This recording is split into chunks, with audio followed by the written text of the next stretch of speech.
buena voz empezó.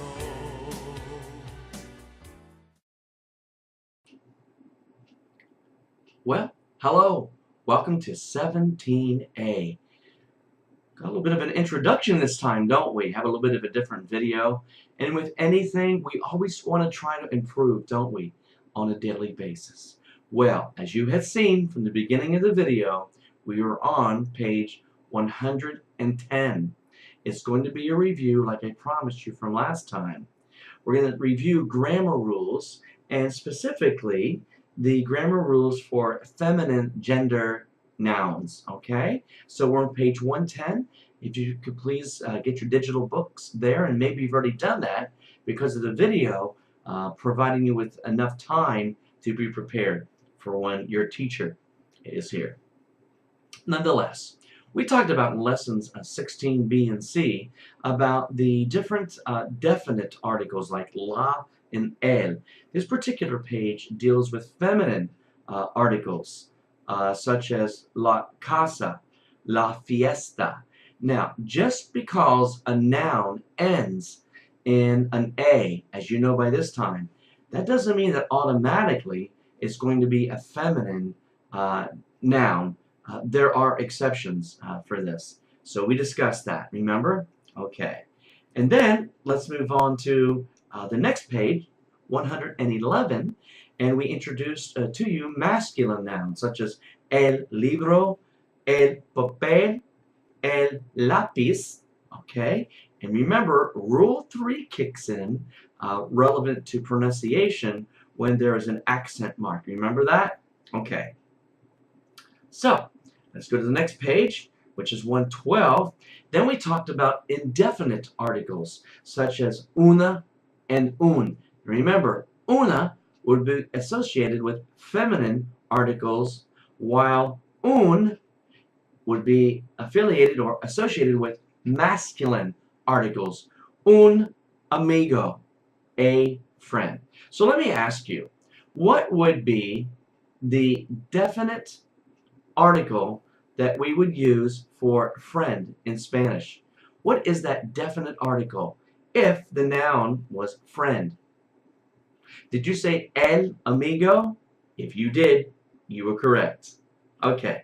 And then I asked for you to send your guess to what the fruit was on page 112 in the books.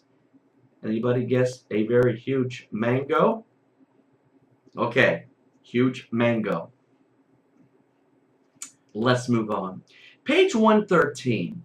We're actually going to be going back to page 113 after we introduce something to you very involved. I don't want to say difficult, but there's going to be a lot of information, class, on this particular topic.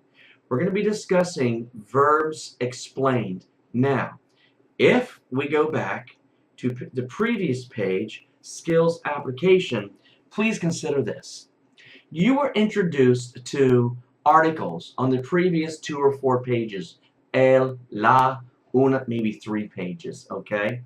And you're going to be required to fill in the blanks on page 113 using some of the same nouns or vocabulary words you were introduced on the previous pages. So, before we even do page 113, I have to introduce to you the understanding of the verbs that are used in the questions. Yes, I know, maybe page 113 should have been after this, but let's look at page 114 and be introduced to verbs. Okay. You will definitely need a piece of paper to write the notes. What I'm going to be sharing with you in lessons 17A, B, and C. For now, let's look at the first verb. It's gustarse. Gustarse, which means to like. Class, whenever you see se at the end of a verb, that tells you it is a reflexive verb. Reflexive. It comes back to yourself, the information. It'll make sense shortly. Let's look at number 1, me gusta. It translates to I like. Gustar, I'm reading, page 114, is considered a reflexive verb. The verb is gustarse. Let's ask someone what they like. Okay, look at this. ¿Te gusta comer? Do you like to eat? Now let's stop. I want you to know something. In Spanish, it's so easy what normal verbs end in. It's either AR, ER, or IR. That's right. Only 3 endings except for one exception. Now, wouldn't that be great if all English verbs either ended in 3 different endings? But there's so much more, isn't there? To walk, to see, to climb, to visit. That's 4 immediately. I just made up. Imagine how many more verb endings that we would have in English.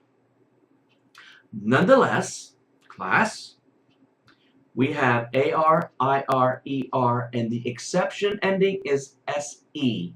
Again, when you see SE at the end of a Spanish verb, it should tell you that is a reflexive verb. So you're asking someone, ¿Te gusta comer?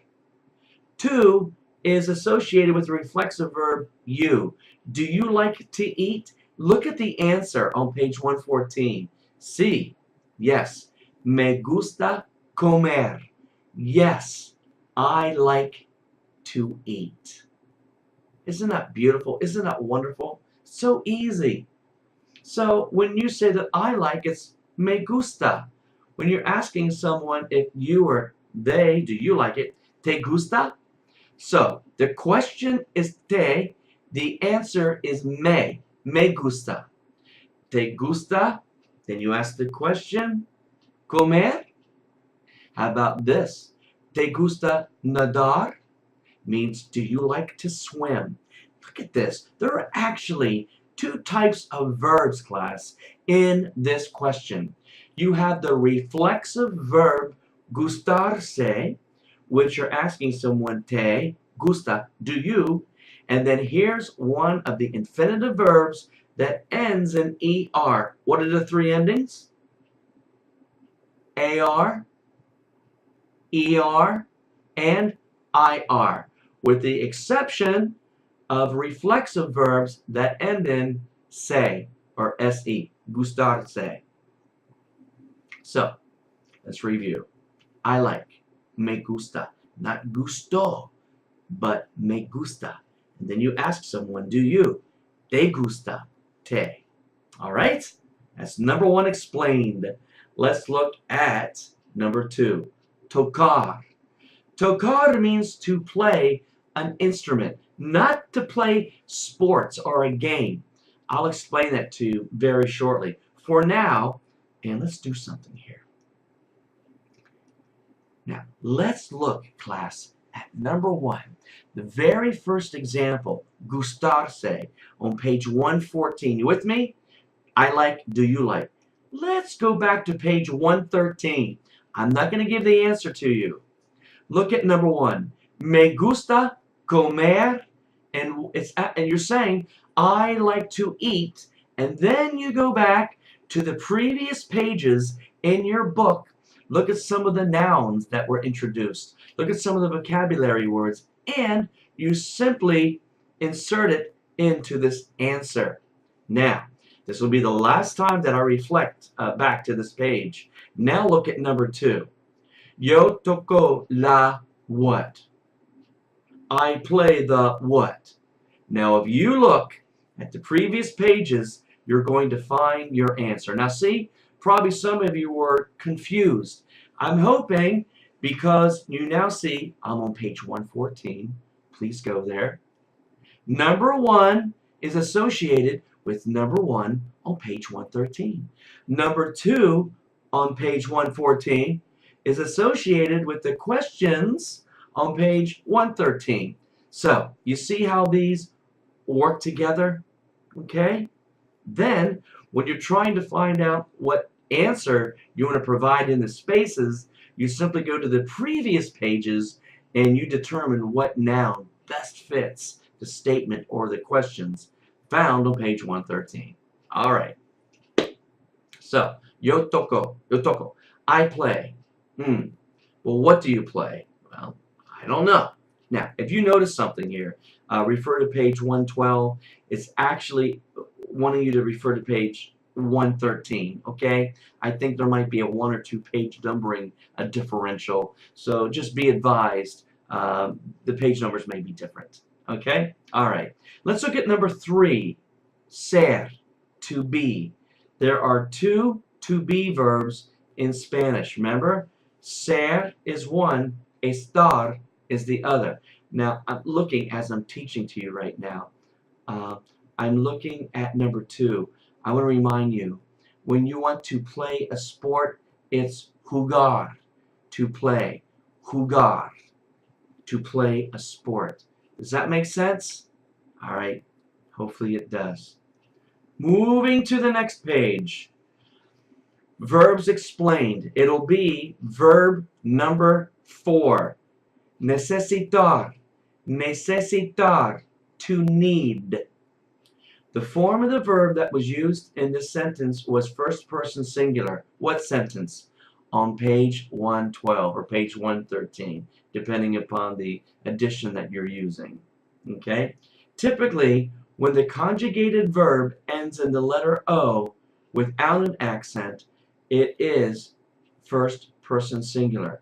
Soon, I, your teacher, will teach to you how to conjugate verbs. Ding, ding, ding, ding, ding. Stop. A lot of information. Here's what I want you to do. I want you to please go back to the application page where you have 10 questions. I want you now to answer the first 4 questions referring to the explanation of the verbs on page 114. Okay? So, please, whether it's page 112 or page 113, please go back at this time and answer the questions 1 through 4 on page 112 or page 113. I will see you at 17B.